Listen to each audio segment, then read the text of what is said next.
Joshua, the book of Joshua, chapter 2. And then this is another one of those stories like Genesis 38, where the chapter is kind of the beginning, the middle, and the end of the narrative is all contained in that chapter. And we see the same thing in Joshua 2. The book of Joshua tells the story of the Israelites coming into Canaan. But Joshua chapter 2 is a kind of contained story where it's within that chapter is the beginning, the middle, and the end of a narrative about this person named Rahab. So the wider context then of Joshua 2 is that, if you'll remember, the Israelites were enslaved in Egypt, and Moses was designated by God to lead those Israelites out of the enslavement in Egypt. And then they were wandering around for 40 years with the promise before them that eventually they would have a homeland. And then Joshua, the person, so I don't want to confuse, there's Joshua the person, the figure in the story, and then there's Joshua, the book of Joshua. Joshua comes along then as a leader after Moses, and he's the one then who, after this time of wandering, brings the Israelites to the edge of Canaan, which is also referred to in terms such as the Promised Land. And then the book of Joshua talks about this conquest. So sometimes we use the term, we'll talk about the conquest narrative to describe the story of the book of Joshua. The book of Judges then comes after Joshua and begins to tell the story of the Israelites in the land of Canaan. So one thing that's important to say about the book of Joshua and this part of the Old Testament is that this is a problematic story in the sense that we have the story of the Israelites. This is another thing that's significant about comedy as well. So if you think about comedy or telling a joke, if you will, we frequently will talk about the butt of the joke, right? So somebody tells the joke, and then the joke is typically on somebody, some person, some group, some aspect. I mean, we went through this phase of the blonde jokes, right? So you get there's the butt of the joke. And what that inherently tells us then is that comedy, when it's doing that, is separating groups, right? It's creating an in-group. So we talk about we have inside jokes, or, there's jokes you have in your family, and nobody outside your family is going to know that joke, right? So on a bigger scale then, comedy creates these us-them boundaries, right? Now, I'll come back to that at the end, so kind of hold that thought. So if you think about that idea of comedy in parallel with what we've got here in Joshua and then in Judges and onwards, that this is a story that identifies the Israelites as people coming into a place and conquering the people that are there. And the people that are there, the Canaanites, then become the kind of the foil of the story, if you will. Because theologically speaking, the Israelites are to, in all ways and in all things, remain faithful to their God. And anytime they're pulled into the practices or the perspectives of other people, it begins to pollute their own fidelity to Yahweh, right? So this is the theological underpinning of all this us and them stuff, right? Which then gives sanction to their ability to come in and take over this land and kill these people, right? Because they are polluters of their faith and become the enemy. Now again, I started by saying to be like faithful readers of the Bible, we have to understand that we bridge from one context to another. And what do we kind of capture from that context, and what do we say sits in that context, and we have to have a more nuanced interpretation. And this is one of those places where we meet this head to head, right? It's not like there weren't people living in the Promised Land, right? It wasn't clean. They didn't just like somebody threw the door open, they walked in and they were home, right? So that's the context here that we've got. So the Israelites have come out of this wandering phase in the desert. They've come up to the edge of Canaan, and we get to Joshua 2. All right. So, beginning on verse 1 of chapter 2 of Joshua. Then Joshua, son of Nun, sent 2 men secretly from Shittim as spies, saying, "Go view the land, especially Jericho." Famous song, Joshua and the battle. So that's to come, the song, the Battle of Jericho. Go view the land, especially Jericho.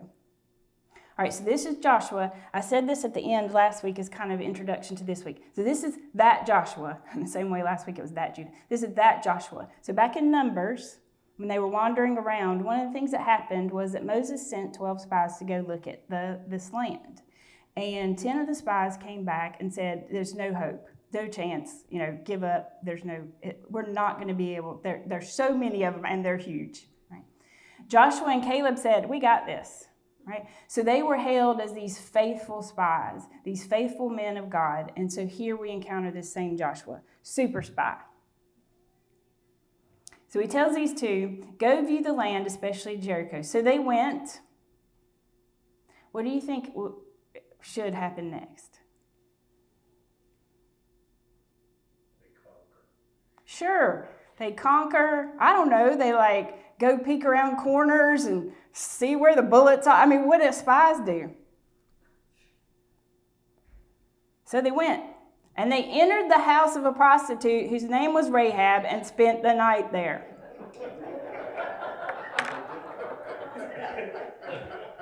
There is no amount of English translation that will allow us to clean up what just happened in this verse, right?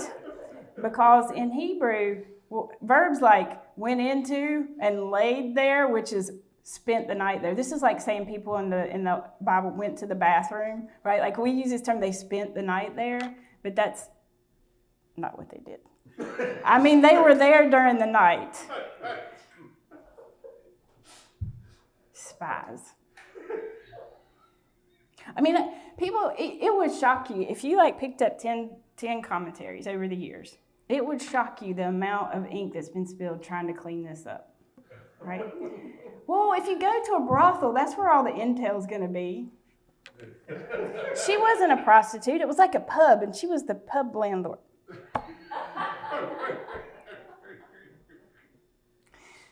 Verse 2. I mean, we only in verse 1, and they've already. Verse 2. The king of Jericho was told, some Israelites have come here tonight to search out the land. Verse 2. The spies did not even get to verse 3 before they got found. I mean, Joshua, what were you doing? You would have thought he would have been the best spy hirer. Like if you are the HR department responsible for hiring spies, Joshua is your recruiter, right? But no, it's like he just went out of his tent, grabbed two guys and said, and then, all right. So verse 3, already then their presence in Jericho has been known to the king. Verse 3, the king of Jericho sent orders to Rahab. Now we did say last week, we talked about the question, or the comment came up about names. And I said that will be relevant this week.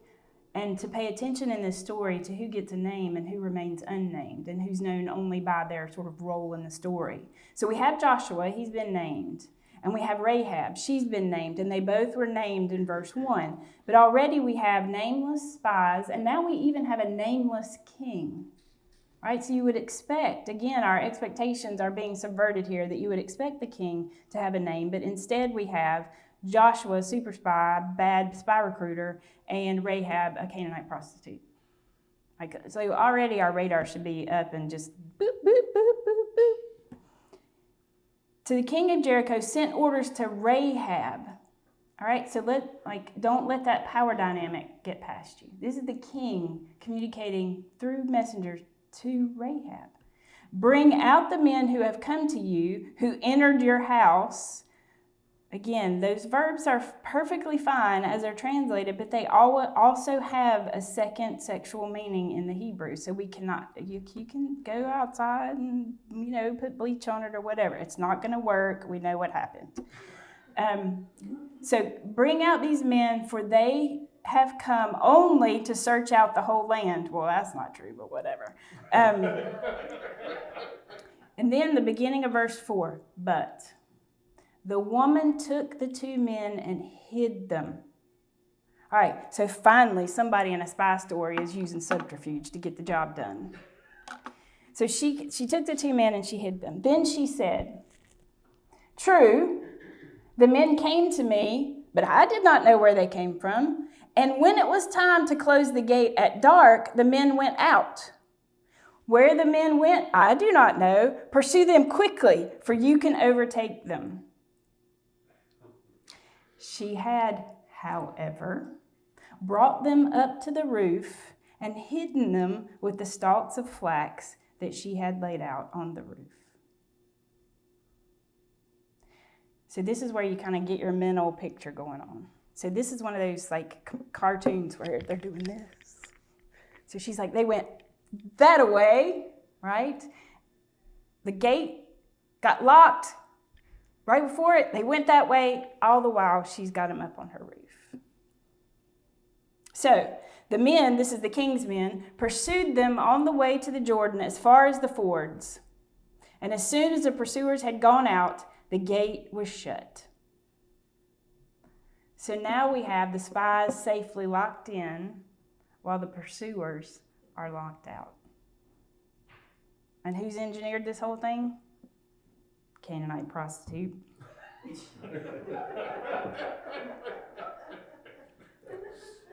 Verse 8. Before they went to sleep, this is now the spies again, she came up to them on the roof and said to the men, now she's about to preach. I know that the Lord has given you the land, and that dread of you has fallen on us, and that all the inhabitants of the land melt in fear before you. For we have heard how the Lord dried up the water of the Red Sea before you when you came out of Egypt, and what you did to the 2 kings of the Amorites that were beyond the Jordan, to Sihon and Og, whom you utterly destroyed. As soon as we heard it, our hearts melted, and there was no courage left in any of us because of you. The Lord your God is indeed God in heaven above and on earth below. Now then, since I have dealt faithfully with you, swear to me by the Lord that you in turn will deal faithfully with my family. Give me a sign of good faith that you will spare my father and mother, my brothers and sisters, and all who belong to them, and will deliver our lives from death.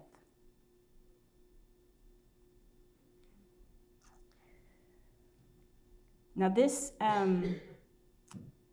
deal, the NRSV deal kindly here. I said deal faithfully. It's a really, really important theological term in the Hebrew Bible. It's chesed, which used to in the King James, that word loving kindness, all one word. Frequently in the NRSV, I'm not sure what's going on here, it gets translated steadfast love. Now typically it is attributed to God. It's an attribute of God. It's a faithfulness in covenant relationship that doesn't ask for, expect, or require reciprocity. It's a very weighty sense of how we are in relationship with one another and what that commitment looks like. And so it gets assigned as an attribute of God regularly, but mostly with humans, it's just an aspiration. So like here, like she says, will you show chesed to me the way I've shown chesed to you? Now I will say this,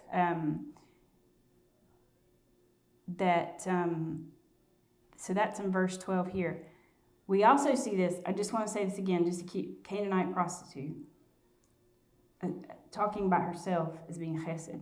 Another place where we see it in a conversation between individuals is with Naomi and Ruth and Orpah in the book of Ruth. And Naomi says to those Moabite women, again, I mean, if you have like, in England, they have these plays, they have these comedy plays, and one of the things that when the bad character villain comes in, you hiss. And so I always think that I wish we all had that in us, that so when I would say words like Canaanite, the whole room would hiss, right?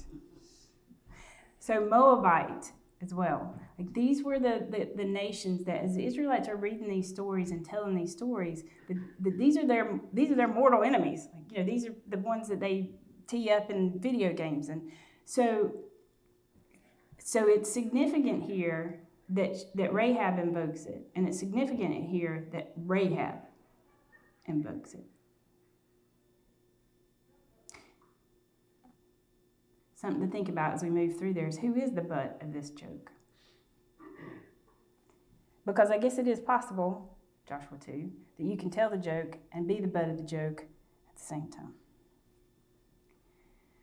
So the spies, the men said to her, "Our life for yours. If you do not tell this business of ours, then we will deal faithfully with you when the Lord gives us the land." This is commonly known as CYA. If you do not tell this business of ours, please don't tell Joshua what we've done. Verse 15. Then she let them down by a rope through the window, for her house was on the outer side of the city wall, and she resided within the wall itself. All right, so here again, engage her mental picturing. She resided within the wall itself. We know what's going to happen to the walls of Jericho, right? We do know right? And I did say, was this the other thing that I said? Did I say about drawing boundaries? Did I talk about comedy? Yes, about the butt, being the butt of the joke. That might have been the thing I didn't say that I meant to say.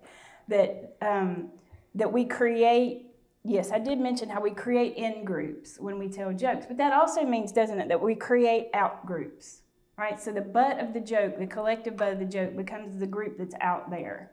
So what we have here is a literal wall, right? So there's a literal boundary here at this point between the Israelites and the Canaanites.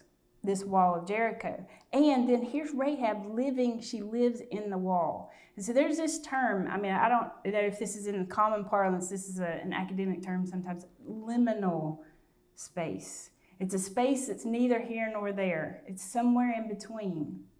And if you think about prostitutes in any society really, they live in liminal space. Like they're sort of tolerated but not accepted. They're sort of visible but hidden, right? Their existence is part of the economy, yet considered like the underside of the economy. So in all ways then, any kind of this kind of work exists in a liminal space that we're comfortable navigating and yet not comfortable navigating. And here we have Rahab. She lives in the wall, right? She's in that wall. And we know what's about to happen to that wall. So anyway, she has the window, she lets them down. They're dangling. Here's Rahab, rope, window, spies, dangling. And she says to them, she's still in, here's the plan mode. Go toward the hill country so the pursuers may not come upon you, right? Hide yourselves for 3 days until the pursuers have returned. Then afterward you may go your way. What should the spies say in this moment? Thank you. Yes, ma'am. Here we go. I did mention these spies are idiots, right? The men said to her, these are the men dangling out the window of a Canaanite prostitute from the wall of Jericho while other people are trying to find them. They start negotiating with her. The men said to her, we will be released from this oath that you have made us swear to you. If we invade the land, and you do not tie this crimson cord in the window through which you let us down, and you do not gather into your house your father and mother, your brothers, and all your family. If any of you, why are they not just jumping down and running away? No. If any of you go out of the doors of your house into the street, they shall be responsible for their own death, and we shall be innocent. But if a hand is laid upon, oh my gosh, run away already.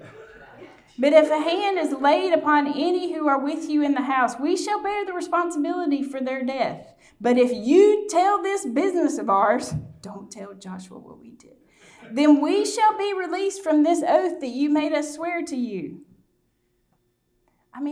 What? Why are we even calling these people spies? Here they are. Okay, so this is how it's going to go, right? She's been in charge this whole time. They have been bumbling oafs, not up to the job that they were given. And she's the one then that's been directing this plan the whole time. She has the idea, she has the cunning to pull it off, she has the courage to look right in the face of these messengers from the king, right? And say, they went that way, right? She doesn't just have plans for them to survive the night. She has plans for them to survive so that they can return and report what she's done for them so that she can save the entirety of her family. Right? She has this long speech about how the Canaanites, or the people of Jericho at least, have heard the stories of the Israelites, and it has made her at least, the people, fearful, but it has made her at least recognize that she wants to be on a different side. She wants to be on their side. And they're like, okay. And then she's got them about, as close to getting away as possible, and that's when they start negotiating terms with her. It's hilarious. I mean, she should just be seeing the back of them about a mile away at this point, but they're sitting there like, you got to tie this cord, you got to get everybody in the house, just don't tell Joshua what we did. Let's emphasize that part again, Rahab. Goodness. So, she said, according to your words, so be it. She sent them away, and they departed, and then she tied the crimson cord in the window. They departed and went into the hill country and stayed there 3 days until the pursuers returned. The pursuers had searched all along the way and found nothing. Of course they didn't find anything because Rahab was in charge. Then the 2 men came down again from the hill country. They crossed over, came to Joshua son of Nun, and told him all that had happened to them. No, they did not. And then here's the last verse of the chapter, because the comedy just extends all the way to the end here. They said to Joshua, truly the Lord has given all the land into our hands. Moreover, all the inhabitants of the land melt in fear before us. You heard that before? Did you hear it on the lips of a Canaanite prostitute about 13 verses ago? Yes, you did. Truly the Lord has given all the land into our hands, which is not dissimilar to the report that Joshua and Caleb came back to Moses with. Only this time they pulled it out of the mouth of a Canaanite prostitute. Moreover, all the inhabitants of the land melt in fear before us. Y'all, this is the word of the Lord.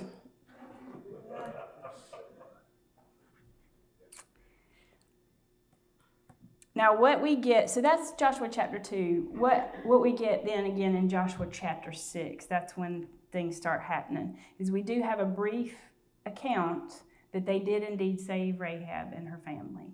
And then we have so that's in Joshua chapter 6. I think it's near the end of the chapter. I've pulled the verses out here. That she got them all in. She had the cord, but Rahab the prostitute with her family and all who belonged to her, Joshua spared. Her family has lived in Israel ever since. For she hid the messengers whom Joshua sent to spy out Jericho. Now there is some, to kind of descend into critical nerd land for a minute. There is some speculation, because this Joshua 2 chapter is kind of fitted into this bigger story, that maybe what happened over time was that this account in Joshua 6, where they say this Rahab person's lived with Israel ever since, that maybe Joshua 2 became the story of people saying, oh, who is this Rahab person? And so then Joshua 2 becomes this kind of extended version of the story, because here in chapter 6, we've got the mention and the why they spared her, but this expanded version then maybe is why Joshua chapter 2 then becomes this story of the people that they preserve and tell, not just in 2 sentences, but in a whole chapter form in Joshua chapter 2.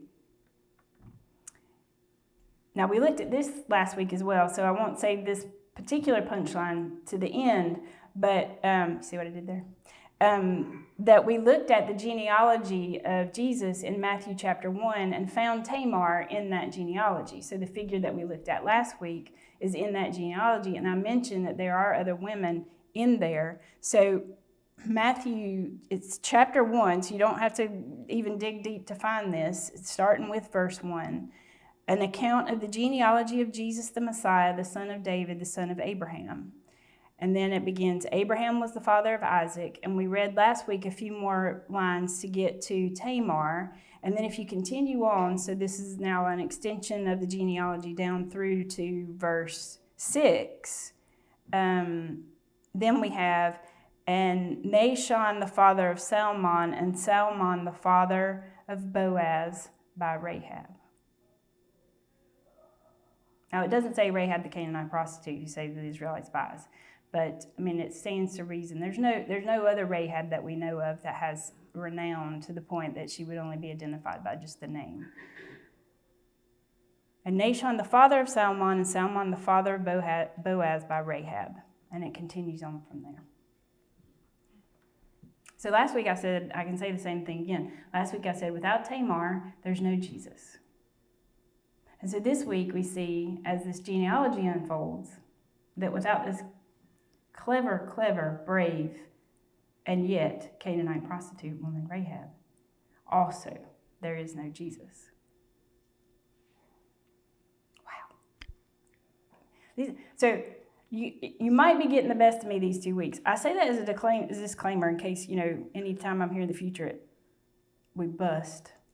But these two stories are two of my favorite, if not my favorite stories in the Hebrew Bible.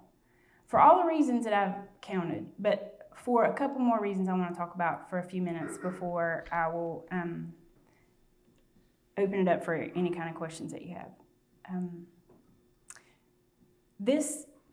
Last week I talked about two functions of comedy that comedy doesn't serve itself.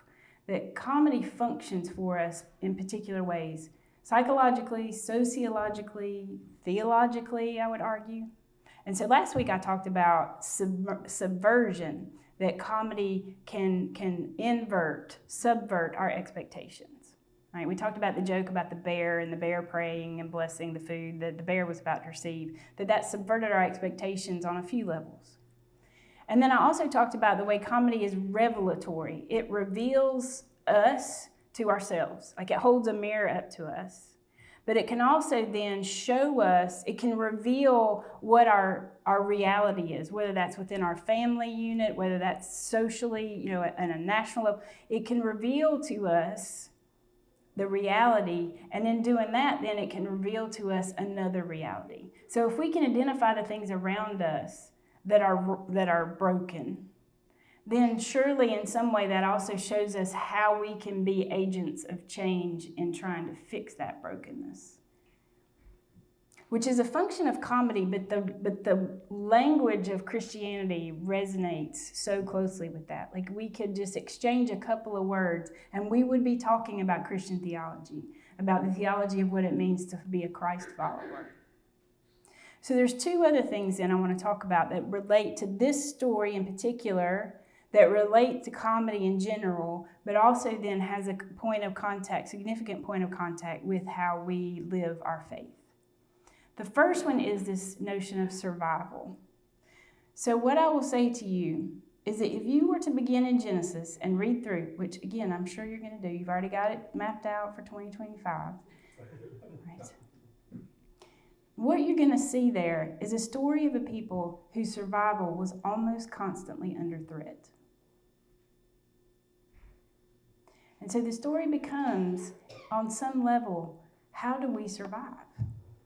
And a lot of times that means literally, how do we get the next generation of babies born without getting in our own way, right? Judah got in the way. Judah was about to end the thing, right?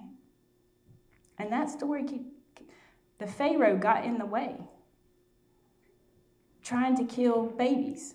So again, the story of those, the midwives, sounds a lot like the story of Rahab. I mean, those were women who stared into the face of the king and said, I don't know what you're talking about. These babies are just getting born before we can even get there. We get there and they're born. We can't. Right? The story keeps going like that, trying to find a way to survive, trying to find a way to thrive. So when we get to the books of Joshua, they have survived this wilderness ordeal, and now they're trying to survive into this land that they understand to be their permanent home. Now, fast forward, and you can really plant your flag at any moment in time, but let's think about Europe during World War II. and how many people threw themselves into the effort to help people survive. Now, in large part, it would have been Jewish people, but then other folks as well who joined that effort.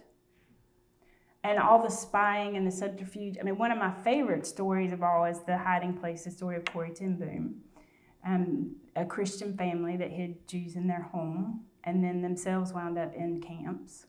She survived to tell the story. But the word is subterfuge. This is lying. And didn't we all get told when we were little that you shouldn't lie? And so comedy gives us a different way to understand that when survival is the key, is the focus, is the goal. So many other things that we want to put under our strictly Eurocentric morality microscope, that just slips away. Because these were God's people, and they were going to survive. And sometimes that meant they were going to do stuff that we don't approve of, but our approval is unnecessary and extraneous to the story, and frankly, we get in the way. Now, how do we nuance that? Like I said this last week, you are not going to go out and find a young woman who is in dire straits and say, all right, look, what you need to do is you need to wait until the festival, and then you need to put on the clothes, you need to make sure you get in the view of your father-in-law, who you don't particularly like. Right? That's not what I'm saying. What I'm saying is we are not in a position, we need to have a different relationship to Tamar than one that judges her for what she's done. And Rahab then just brings that right to the surface, because here we have these Israelites who should be in charge. Like Joshua's super spy handpicked these two. And yet they do everything wrong, and she does everything right to help them survive. And that leads me to the second thing, this thing about drawing boundaries. Then this story completely obliterates the idea of who is us and who is them. In a lot of ways, and you can identify some of these as well as I can, but a couple of the ones I would point to is the most obvious one, which is their enemy became their savior. Right? It broke down the idea of a border between the Canaanites and the Israelites. And this becomes an ongoing question. Like, what does it mean to live as faithful Israelites in the midst of the Canaanites? Because despite the way the story of Joshua tells it as a complete destruction, it didn't actually happen like that. They always lived side by side with Canaanites. That's the reality. I mean, this is a story of a people telling their history, and they've bigged it up, right? But when we get to Judges, what we learn immediately is there's still Canaanites knocking around, right? So they didn't kill them all. They're still there, and they're still living together. So what does the Rahab story tell us about, then, what it means to be us and them? Our own national vibe, to use the word that the young kids use, is very divided. So what does it mean to read a story like this and reevaluate what us and them means? And if we are going to pick sides, and I'm not saying we shouldn't pick sides, because sometimes we absolutely should pick sides, we got to be careful whose side we pick. And if we blithely go forward and pick the side we've always picked because we think that's whatever becomes the means by which we choose up sides, we could be aligning ourselves with a group that we don't particularly want to be aligned with. And then the last thing I want to say, and I just think this is the genius of this, and I've said it already, I'll say it again. This is a story that the Israelites are telling about themselves, in which they don't come off looking that great. And they really have elevated this woman that you wouldn't expect to be the hero of the story at all if you were writing the story, if you're an Israelite writing the story. And so again, to come back to this, to an idea of how as women or as feminists, and men can be feminists as well, because being a feminist just means you would like to see everyone standing on the same kind of footing in this world. What does it mean to elevate this woman over these men as one of the great stories in the chapter of the survival of Israel, and how it just gets in there and messes up all the definitions of boundaries that have been carefully constructed. Tamar was a Canaanite. Ruth was a Moabite. Bathsheba, she's the fourth woman in Matthew's genealogy. She was, we don't know what her height is, but Uriah, her husband, is a Hittite, not an Israelite. So these are, four non-Israelites who then are in the genealogy of Jesus. So again, those boundaries are just moving and shifting. And so to come finally to the season that we're in as Christians of Advent, that the purpose of Advent is to prepare the way, right? And if we understand what our role is in somehow preparing the way, that if we look to Jesus as the example, then that's what he did. He continuously broke boundaries. And he just kept pushing the circle out farther and farther and farther. And every time he met somebody outside the circle, he drew a bigger circle.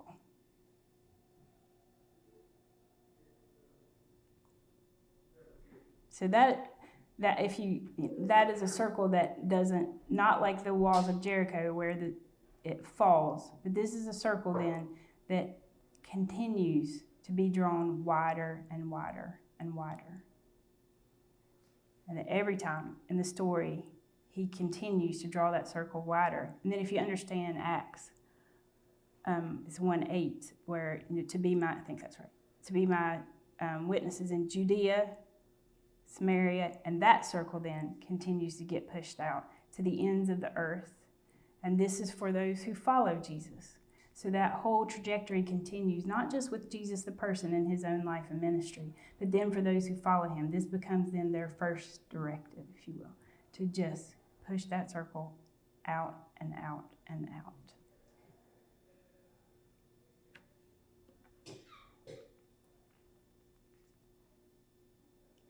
I don't know if that's enough to get you to February.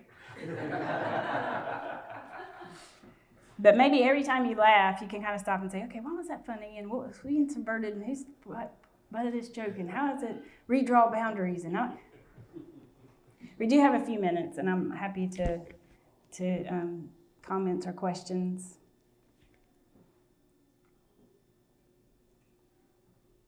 What religion were the Canaanites? So the question of what religion were the Canaanites? So eventually the Israelites became monotheists. And so eventually their theology was that there was just the one God. However, we don't really stop and linger here very often. Before that, and even kind of parallel with that, the thinking of the time was that each nation had what we might consider or call a patron god. And so the reason why then in the Hebrew Bible, one of the names for God is this, we say Yahweh, but it's a proper noun in the Hebrew that's not pronounceable. So the theology was that Yahweh was the patron God of Israel. And so the existence of the gods, the existence of the people and the gods, they paralleled each other. For example, like when the Israelites then went to war with the Canaanites, that was equivalent to Yahweh going to war with the Canaanite god. And, whoever prevailed in wherever they're fighting would also parallel who prevailed on earth. So it wasn't that. So the Canaanites had their own patron god, as did all the other ites, and that would have been the prevailing understanding, so that faithfulness to God for the Israelites was specific fidelity to this one God. And so if they started doing things that Canaanites did, then that would indicate some sort of divided loyalty also to the Canaanite God. Now, where I'm less familiar is being able to call the proper nouns, the proper names for the other patron gods. And I would have to, I can look that up and maybe flesh that out a little better. But they would have had their own patron god and practices that were similar, but also practices that were different. So there are ancient documents that would show some of the communal understanding of kind of the code of the community. And we can see there's one in particular, the Hammurabi Code. And you can see where in those parallel documents there are similarities that you also see this come up if you were to look at in the book of Amos. You have these, they're called oracles against the nations. And so it's a formula for 3 transgressions and for 4 of X nation. And it talks about that nation. For 3 transgressions and for 4 of the other nation. And it talks about that nation. So it is sort of laying out that there are these other nations and they are held to a particular standard. But then for the Israelites, it's different. It's more, and their faithfulness to Yahweh is meant to be complete and total. And if you push that into the New Testament era, it's one of the reasons why the Jewish people and the Christians got into trouble, because they were seen as innovators and they didn't want to get involved in the worship of many gods. They wanted to stay faithful to this one God, and that was countercultural in that time as well. That's kind of an extended answer to your question. Is that sort of get towards where you, okay. Is there a timeline? What year was this? So, right. So, there's at least 2, maybe 3 timelines always operative in the Old Testament at least. There's the time when the events purportedly happened, shall we say. And then there's the time when they were written down. And then I always say, the third timeline is us, because we're then also looking back. So I can't answer the first question. When this happened, I don't know. I can't give you a date for that. What is significant theologically, though, is what we understand about when it was written down. The prevailing view is that the majority of the Old Testament was written down when the people of Israel were in exile. So if we move the story forward beyond their time of being in Canaan, what happens after that is they themselves become the conquered and spend most of their existence under the thumb of one world power or another. So it's the Egyptians in Exodus and beyond. The Assyrians come into the picture. The Babylonians come into the picture. The Persians come into the picture. And then we're starting to get into New Testament times. What happened then, this was this Canaan area was a good spot. And so it was a battleground and it was conquered. And the Assyrians came first. The Babylonians' approach to subduing people they conquered was to disperse them so that their power was dispersed as well. And so they would exile, export, forcibly deport. And it usually was artisans, the people who had skills that could be used elsewhere, or the thinkers, people who might organize the people, religious leaders. They exiled them. And so you can read in the book of Jeremiah, this is happening, that the people are being exiled to Babylon.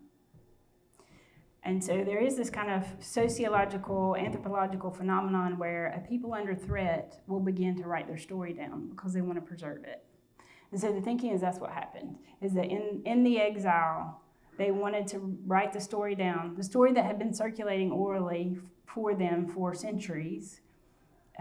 They began to codify that story, to write it down, so that you get events being written down long after they've happened, so that people know what is going to happen to them.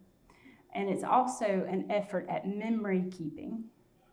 And so you not only preserving the story, but preserving that thing that is your identity, because the story becomes the way you teach the next generation who you are.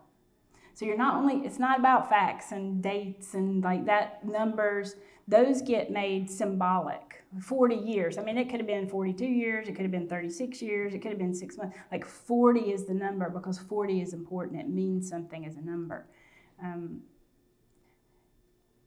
And so it's then where to kind of loop that question back to where we are, then it becomes important then to say, these are the Israelites telling this story about themselves this far down the road when they're experiencing exile, and they look back, and this is a story they keep. This is a story they make part of their national story, the story that they teach their children. I mean, we Christians might have lost any kind of contact with Joshua 2. I don't know if it's a story that you would be familiar with before today or not, but this is one of the stories of all the things about themselves they could have kept and written down and revered and held up. This is one of them. So somehow it taps into their identity.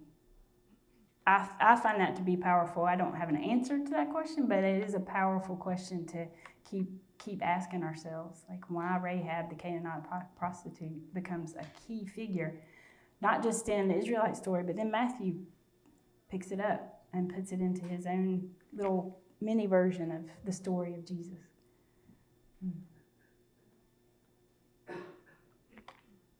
So we're at time. I want to thank you again. And yes, and if anything, if some burning question comes to you in the next few days and you cannot sleep until, then I'm sure that Drake would be happy to pass it along in an email to me. But in the meantime, thank you, and I hope you have a very joyful Advent here, celebrating it at the church, and that your Christmas celebrations are full of joy and love and loud laughter. Thank you for listening.